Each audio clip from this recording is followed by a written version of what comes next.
aya kama ewo hon ma we ene ensema Lami Yamal no Kylian Mbappe ode atu edwa on nembusa say wo last match a oboma Real Madrid no ase o free game no na o se unya injibi na the free game na identity say we PM ewo France ebesi akan dem no so hwe wono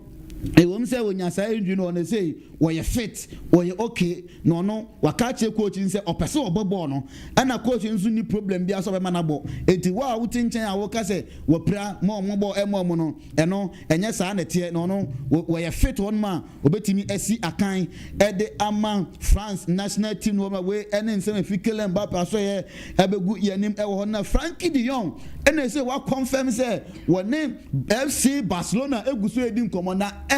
wono nani breche pa so obetna Barca na wasi na kan de ama omo ho na contract ne de ohwe anim so be renew na wato aso esi na kan de ama omo na wono about 3 seasons assist cramp no eho ayeden ama Frankie de Jong aje say we ni ene ensem efri Frankie de Jong aso ye abeka yensa ewo ho na Mbappe na odi tudwa de afa Vinicius Junior ho say he omo mienu no omo good relationship I say enye asemketo akwa relationship omo enei no esene first season in position omo settle well just bibia ekoso de amom no wakache Vinicius say omo eye superstar omo ye big star ewo team ni mu enti no ye de ya amanfo bedi nkomo akeka omo nsem nenso so on focus ewo honom no omo go ni say omo beboa Real Madrid no ma win more titles ewo honom way ene ensema efi Kylian Mbappe ni Vinicius Junior so ye abeka yensa ene anope wo na ewremo Manchester United enra ana tu dwa se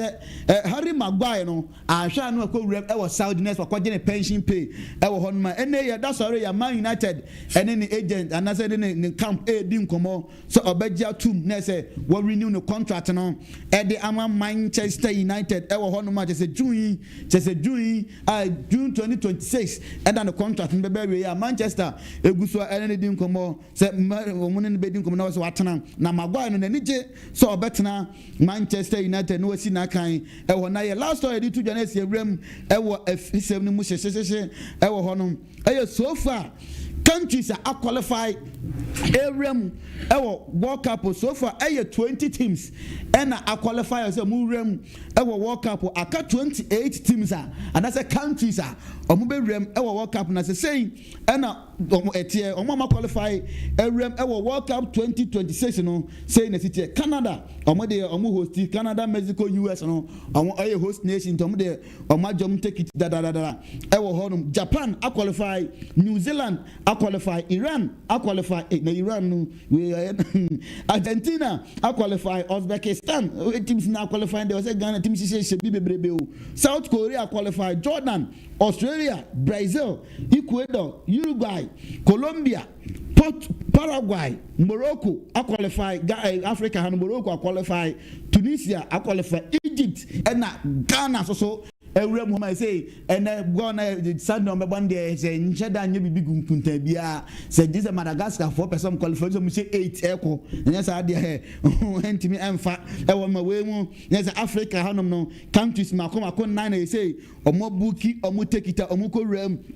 ewo World Cup betodwa nyame ya noma ewo Canada, Mexico, US no ho nsem ana ye de ego ni Europe de say no emu aya den pa ewo mo teams are qualifying there was say Ghana mo kona mo ye bia ho mo say chimo pomo chima pa ewo ho mo we ni nsem a che say ego na ye rem ewo afise ni mu a che say ana ye de egu wanim ewo na enra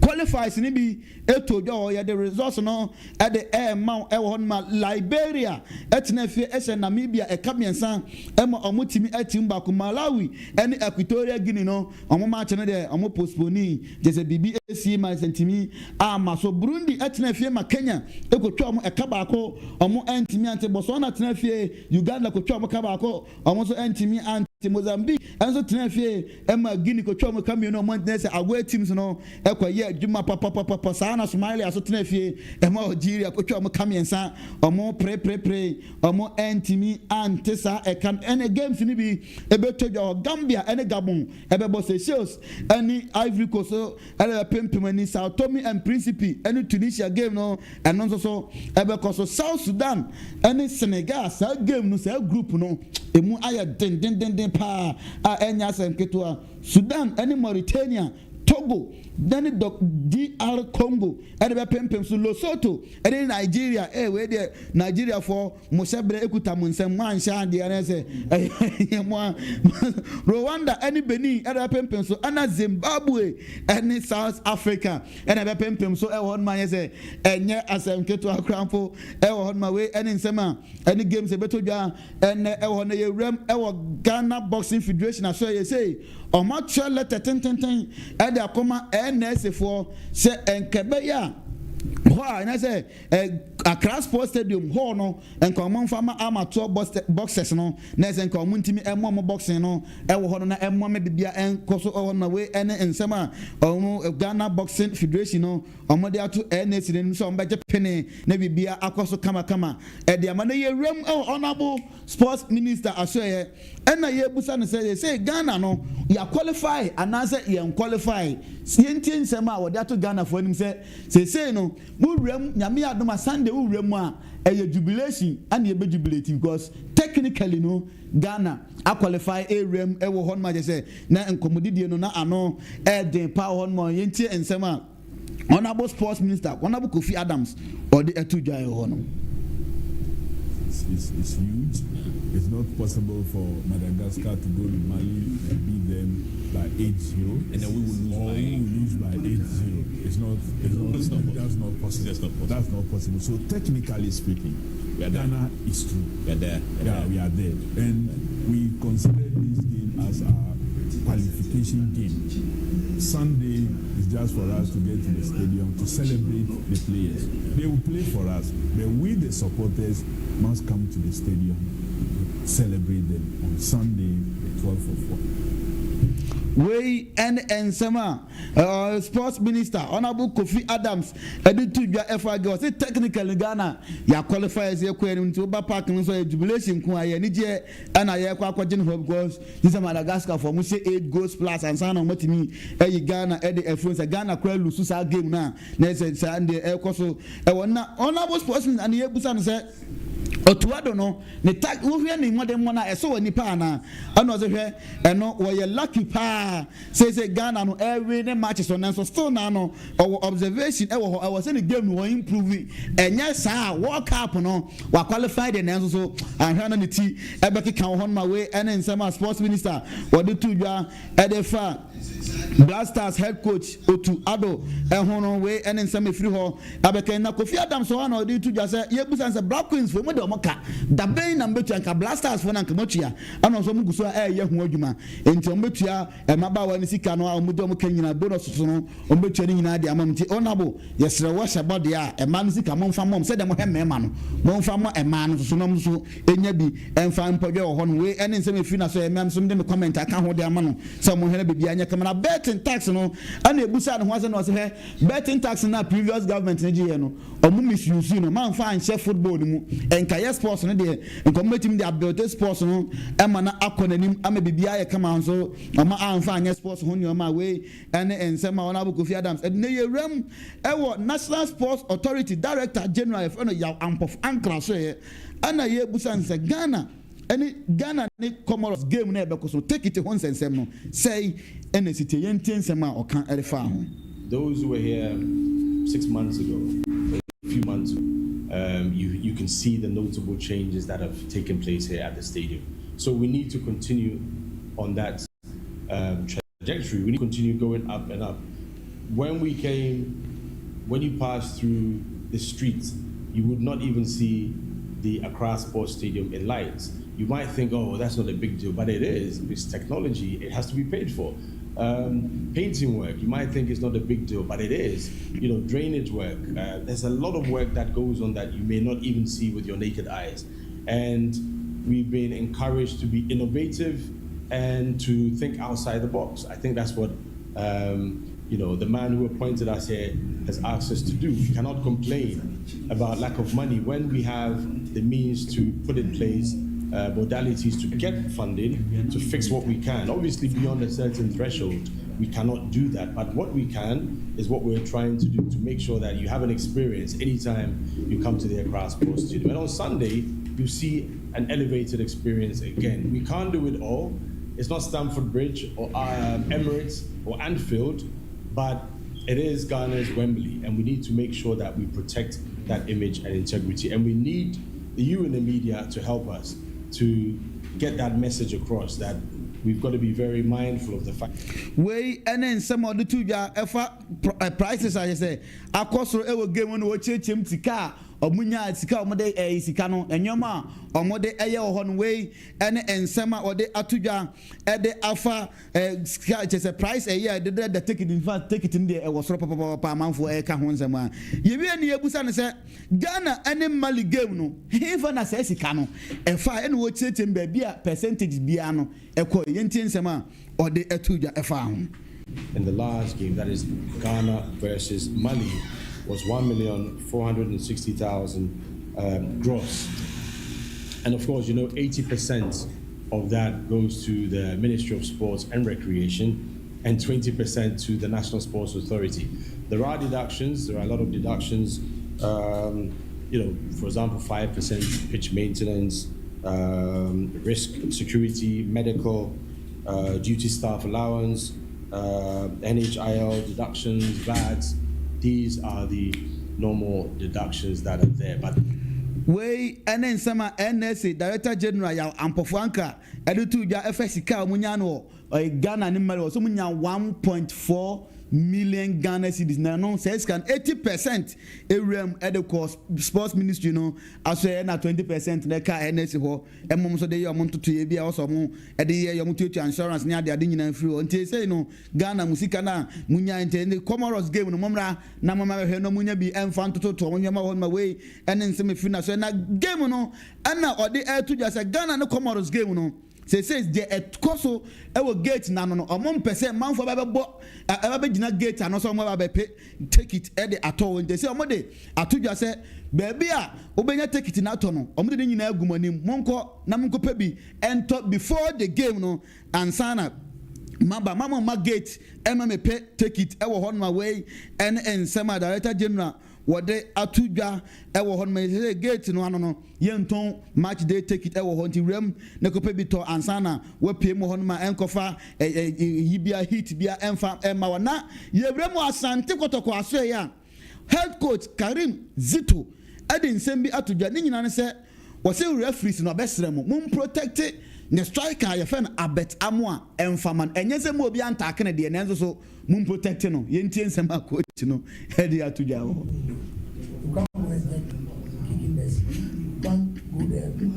people go there because of the league. You understand me? So I don't say leave him when just protect them. See, sometimes attempting to do is fun. The moment you read look, when I kick somebody, the referee will be looking at the person I kicked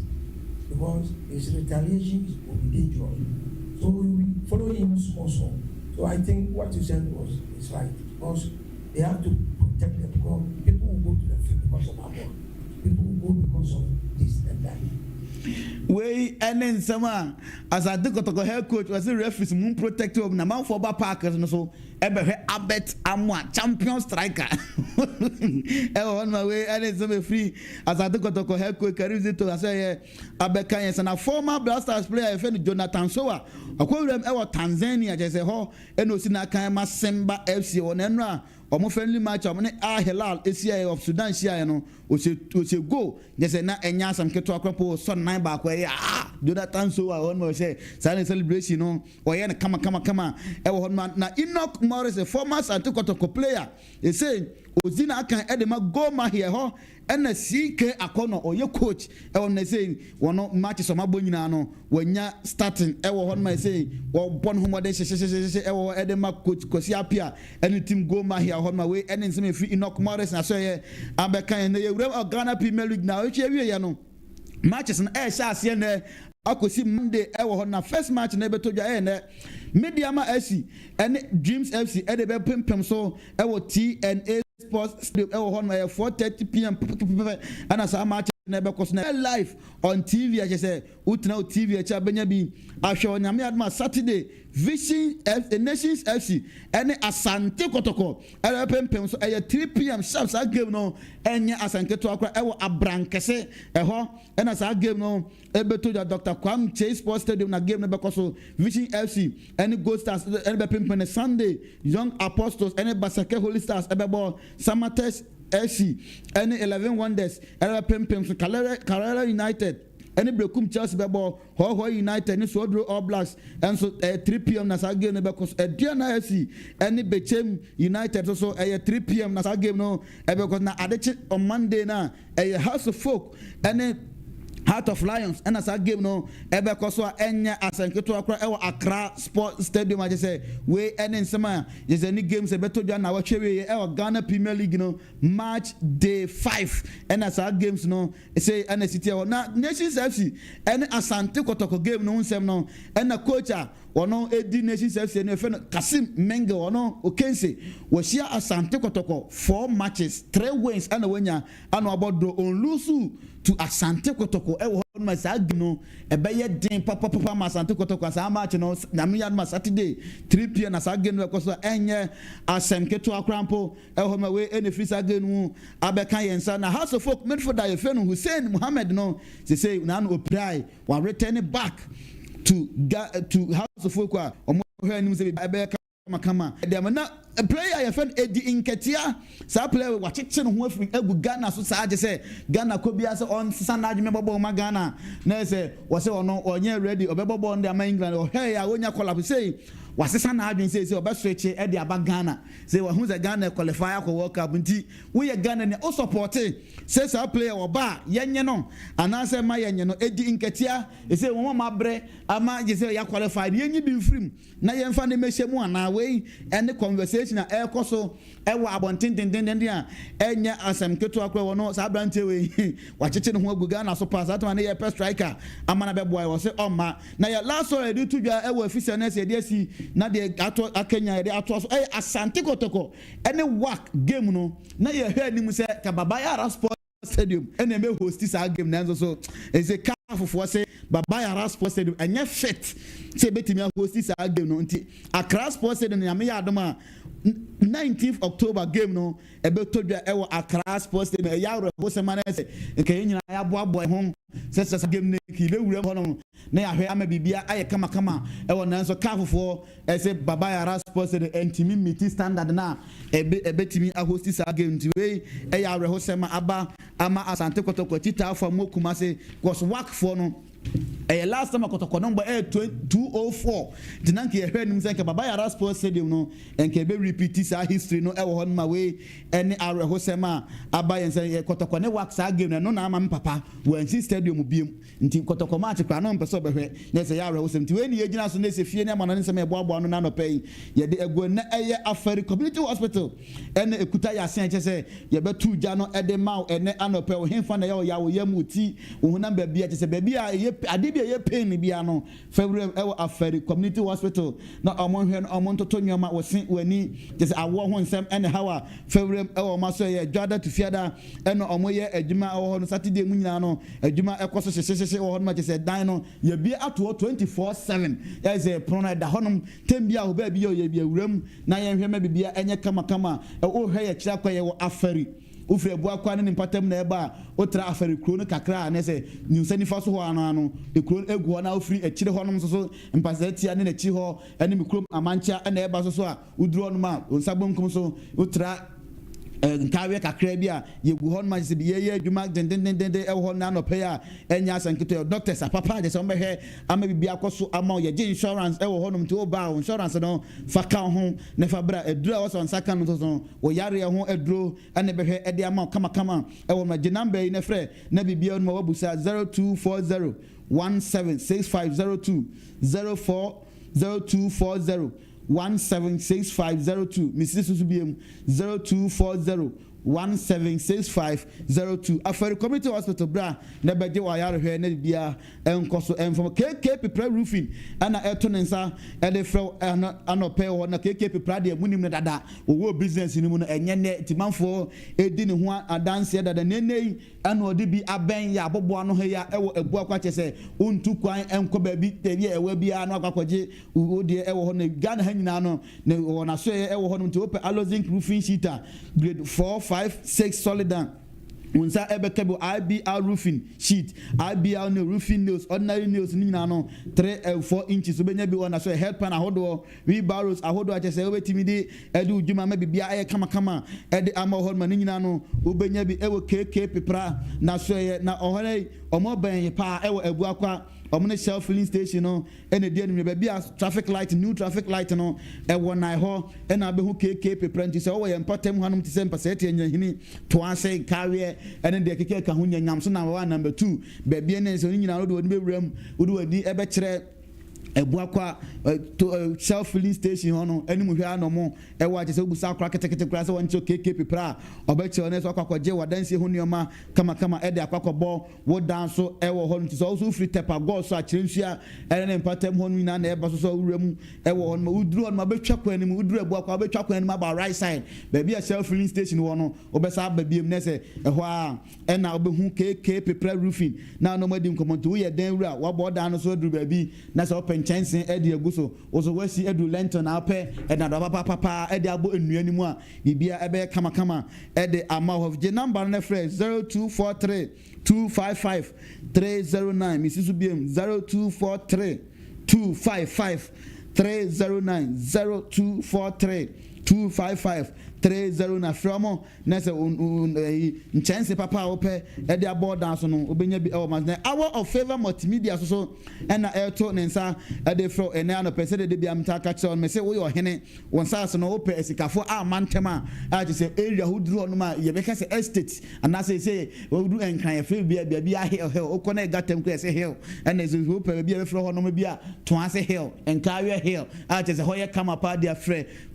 hour of favor so but bibia kama e de amanaza small estate small land say di na e de tutu ba bia ya na demarcation as you know e fe no ombe na matete e dan asase na ma kama na say bibia aye say krampo no ye nkofa nipa na meka ncha say hey matobo from how to how ya wo dia name obu yo hina betimi atete land ndi agu ho tinipa ba ba ka say 2 plot ni 3 plot ni 4 plot na de amount ni nyina no hour of favor multimedia and the baby bia kama e de amount e wo ho no building plan ahodo a wo pe no sa abrosan apese osi sedentia na apese osi 4 bedroom bibia wo even single room na apese osi na apese odi bibia hyem wo dan wo sa ase na quarter plot half plot just say even ai 3/4 plot cramp na obe drop that plan e be siutu asase no kama ene de open nyina ebe wom e de amawo ha we our favor nko multimedia ene betimi ayama photocopy na no eche no photocopy ahodo omoye type na ahodo nyina wo pese publish book a ombaye nyina e de amawo lamination ahodo nyina no omoye receipt any invoice online registration open just a scholarship na wa hwe ni mu ana won sanka no wonu ye ntia wura na so ya ba bia kama bana ahodo akese ene enketo a just posters akese ene enketo mo aye hu nsem na aba asori bia wom bia mo ye poster e de aye mo ye program just a power pack program oba obaye bibia be design kama e de aguso be international standard poster ene obaye e de amamo ensori ni nyina na bana ahodo nyina obaye e de amamo invitation cards ahodo nyina nsoro omoye ewo ho na aware eyedie programs ahodo nyina de na omoye t-shirt ahodoɔ nso so ɔmo printing nyinaa wɔ hɔ no sɛ ɔpɛ sɛ wode photo ɛto anaasɛ customize wo din anaasɛ obi wayɛ tweet bi anaasɛ wayɛ Facebook book post bi na apɛ sɛ wode to akyi na sɛ obi atwa mu ohu tweet bi a wayɛ a ne nyinaa no ɔbɛyɛ ne nyinaa kamakama ɛde ama passport picture nyinaa wotwa picture frame nyinaa no ɔyɛ ne nyinaa design ne nyinaa kamakama ɛwɔ number no ne 0555 491165 0555 491165 anaa 0545 959035 0545 959035 rem ɛwɔ alpha of favor multimedia so ɔmo wɔ to ase ofiri ebuakwa na ɛkɔ ne eyi na nkawe na ɛkɔ a otra tours junction na nsabonkum hɔ no ma ɔmo ne methodist junction no ɛna di anim hɛ saa so na ofiri mbasa etia so ɛna ɛna chi hɔ no na ɛba so a otra tours ɛto ase bus stop a onse nifa so hɔ no ma ɔmo ne friends methodist church junction no ɛna di anim hɛ ɛwɔ to ase awura mu aso ɛyɛ ɔmo ne obedi nkɔmɔ na bibia ayɛ kama ɛde ama ɛwɔ hɔ no tinyameba yɛde besi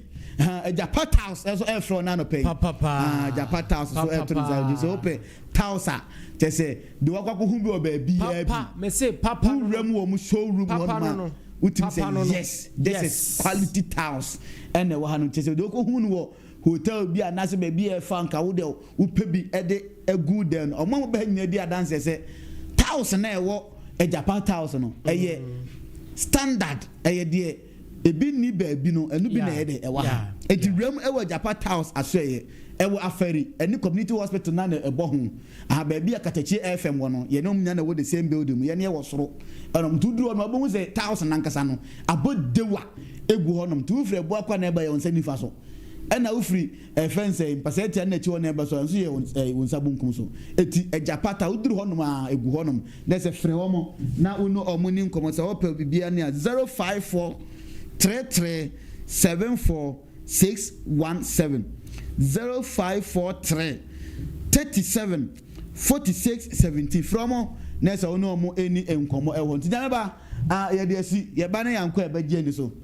aha nti yede asi nesa de ko bia no ato aso ene anope wo di Francis ma bia ma ku ewo the cough cancer electrical team in chiaso nko e de ma on Derek na te ba mu nyina enano right odi yeda ase anope pa odi me da ase Katakyie 90.9 FM wasugusu a utie no anope na sede odi asempa e de ye ne nso atimi abomode na wuramu ewo eye nsema wodo a ewo monte so anope na anope mi nsem so dɔɔso eti ebedi ni nyina na bibia tumi akoso fan hye ne so ba me se enne na eye NPP National Executive Council no omo so etumi ahia eye aspirants a na me adma January kwakoto omo so aba ni nyina na fi balloting no etumi akoso eti so beda number 1 beda number 2 beda number 3 ebeye enne ena ebetimi akire right Liberty Agasco enso ena na menka omo asabede akire we mpacho Liberty Agasco ese menka enfanchire se ene ye fiadai ochena eyiye bekoso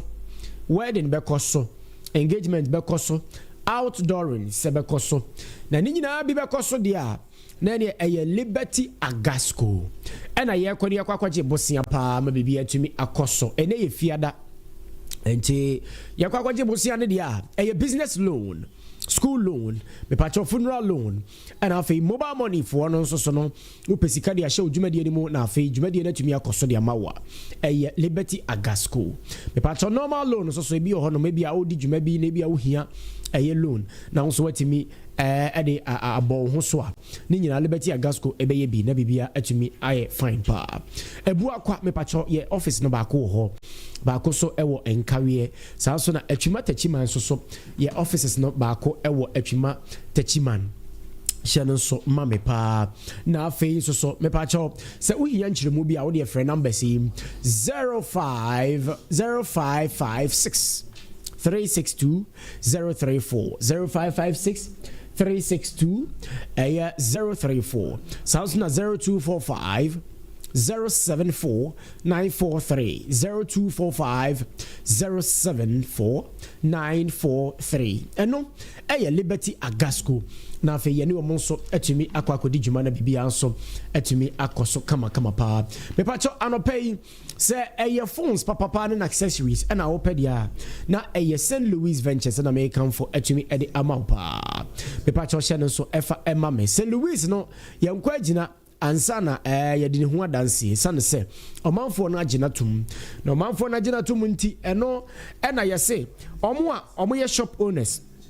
ɛne ɛyɛ ɔmo a afei ɛna ɔmo bie ɛyɛ shops akɛseɛ nyinaa ne nketewa nyinaa no ɛyɛ St. Louis Ventures hɔ ɛna yɛkɔ akɔgye ɛyɛ phone papa na yɛn so yɛtumi ɛde adwuma ma yɛn ho atumi ahenha yɛn open accessories ne mu bia ɛyɛ phone chargers ɛyɛ phone covers power banks headset headphones ne nyinaa St. Louis Ventures ɛwɔ bi ɛwɔ wɔn aso ɛyɛ hɔ no mu paa saa nso so ɛna ɛyɛ mepacha ope bibi ɛte sɛ ɛyɛ fridge ɛyɛ refrigerators ahodoɔ ne nyinaa ope flat screen TVs ope iron blenders kettles ɛne deɛ ɛkeka ho ne nyinaa no a ɛyɛ St. Louis Ventures ɛne yɛbɛkɔ akɔgye bi na wɔn nso de akɔdi udwuma na bibia atumi akɔ so de asɛmpa sɛ de n'ani asi agye St. Louis Ventures anɔpɛ mepacha yɛ shop no kɛseɛ baako wɔ nkari ahemfie kwan no so hɔ ɛne drugstore ne deɛ nimhwɛ saa nso ɛna ɛyɛ agogo so bɛma nkwan chɔba no yɛne no nso ɛdeɛ nimhwɛ wɔ hɔ no mo saa nso na nkari Adom House ɛyɛ headquarters na St. Louis hardware no a yɛde aba no ɛno nkyɛnse no na yɛtɔn de ama ɔmanfoɔ no ɛsiane sɛ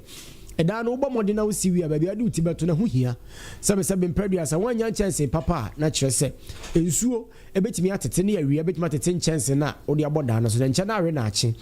naakye nso a na ɛtete St. Louis na de nkyɛnse papapa ba a wɔtumi de asom ɔmanfoɔ no ɛsiane sɛ wɔno no ɔne factories ne daily direct na afei wɔtumi ɛde nkyɛnse papa ama ho deɛ teɛ ne sɛ ɔse baabi a wode kɔ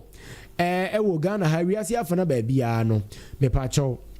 yɛbɛtumi deliver at the amount free Ashanti region and beyond baby yɛbɛ deliver to me the amount free and chance na wodo a wopɛ bia no yɛwɔ T15 saa to T30 from T15 straight away saa to T30 emu de wopɛ bia no St. Louis is a hardware no ɛyɛ warehouse hɔ na fa wani bɛhwɛ sɛ ebi nie chance no ayi ba akoto hɔ ba wa wontimi mbukam yɛmobɔ ema ne nyɛ yie ɛyɛ solid pa ɛno ne yɛde bɔ dan so ema efie no eche ema ho open kyeremu ahodo bi abru wei so a frɛ St. Louis and I say CEO nankasa 0241 90 7600 0241 90 76 and 00 and pay fast na so nkoma kin eben ono na ye social media manager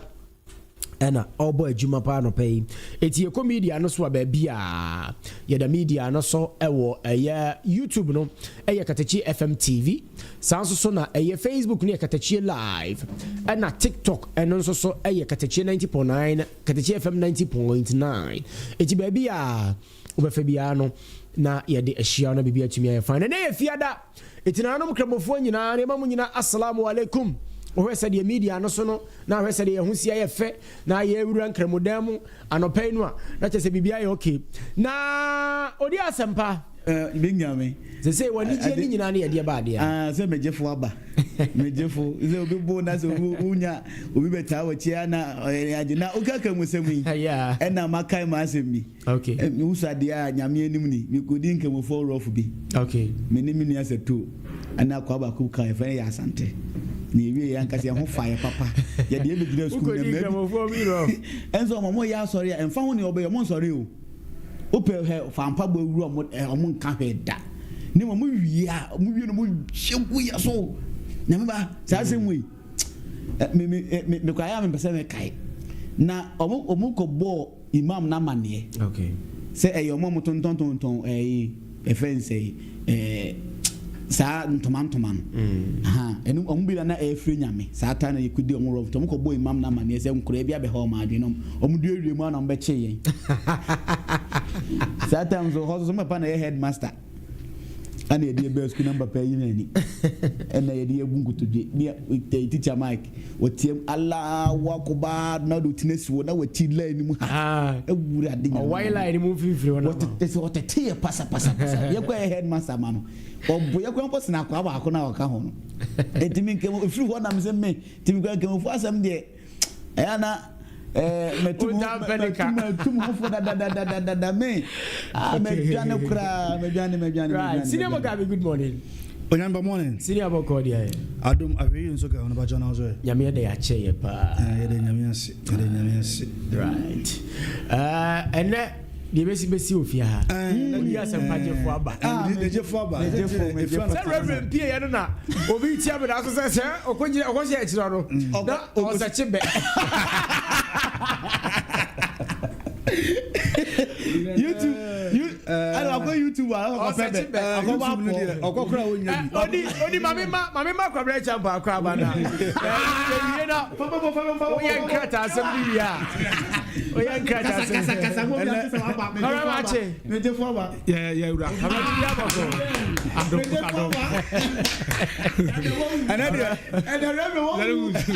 Aba pressure ya o to ma mre ni ya o ti. Ada pressure.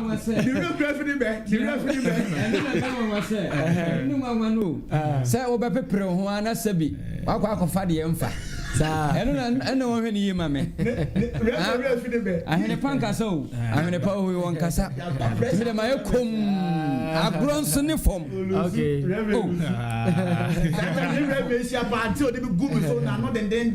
ɛna mese kwabena wɔhwe me nɛ kora ɛtena mɛhwe no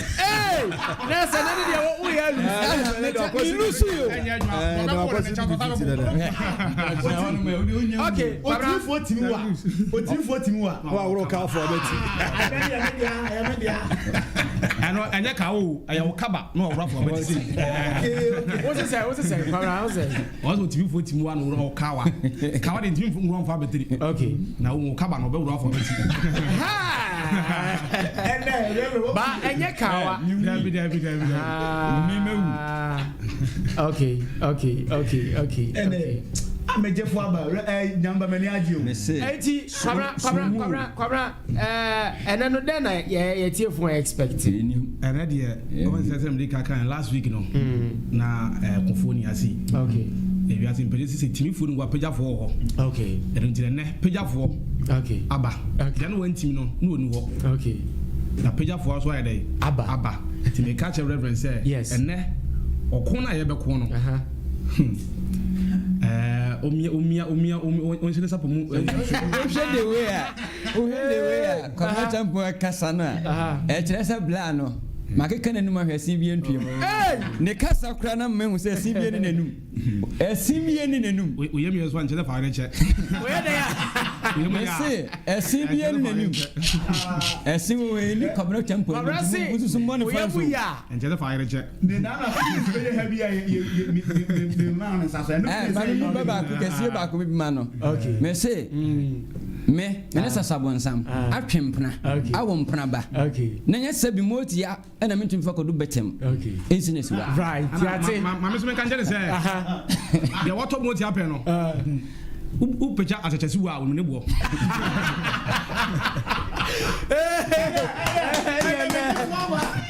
Messi. Okay. Eti kwabra.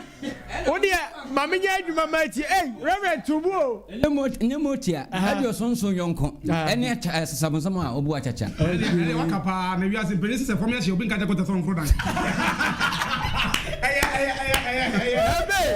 Mama ya chese.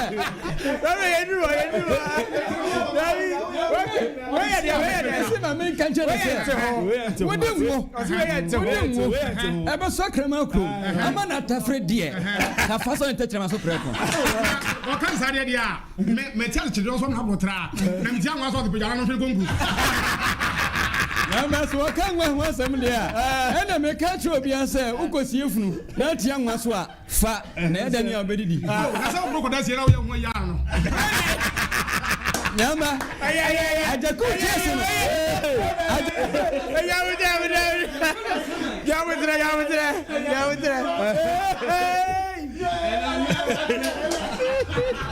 And that's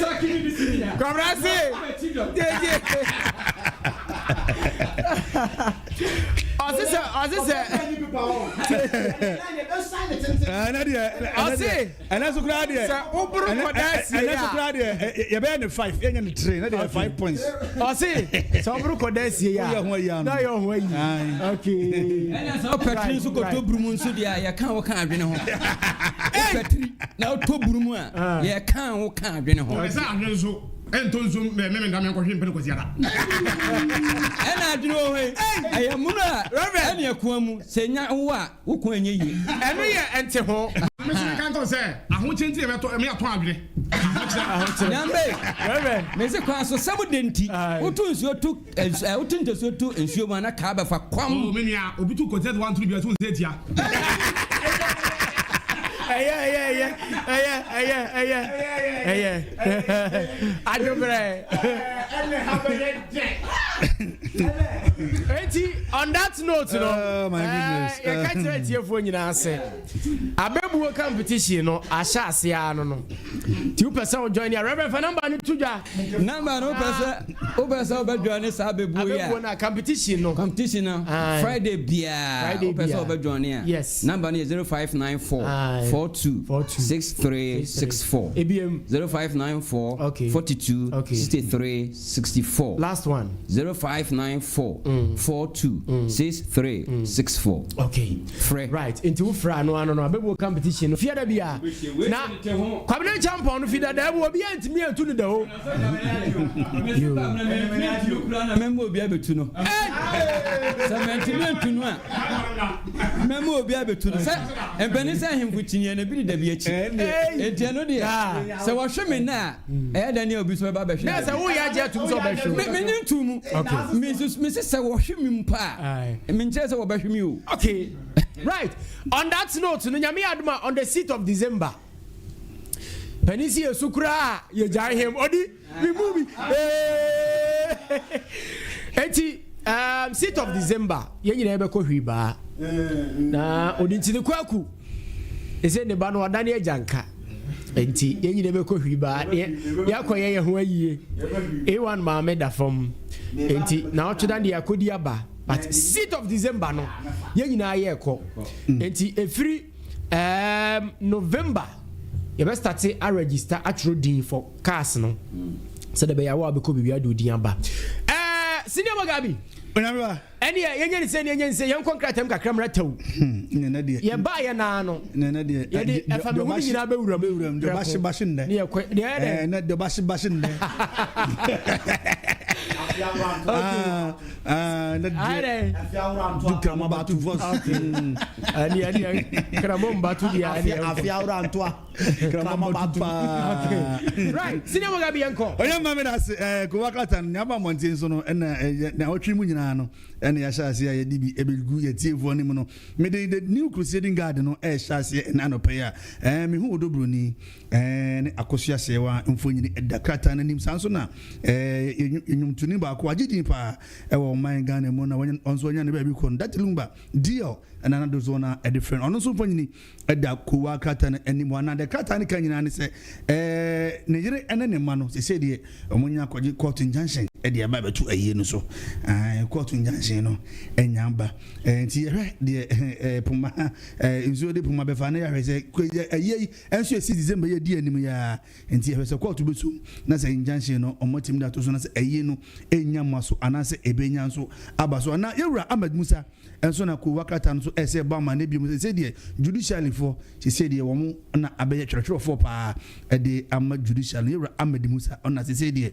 wa ba be twetwe for de ama judiciary service no sanso na wakata no na ase ho ba bi pa me hu nipa makoma enum wono a wo mu pre franka pese wo mu be kura franka ma MPP oso amanyuko party no se de nipa num no mu nyina emfonyini ewani mu na nyina ne se de ama bo committee bi a omo na eba behwe ama se de omo campaign on babe no omo betumi omo sa committee no ashase di dwuma ombebo ama omo campaign no sensem no ebetumi akoyi pa e de amoi ene nsama the new crusading guard ko wakrata no e de ba edwa so ena no pay na the chronicles and the tour so I just say krata ni nua no e ama ne bo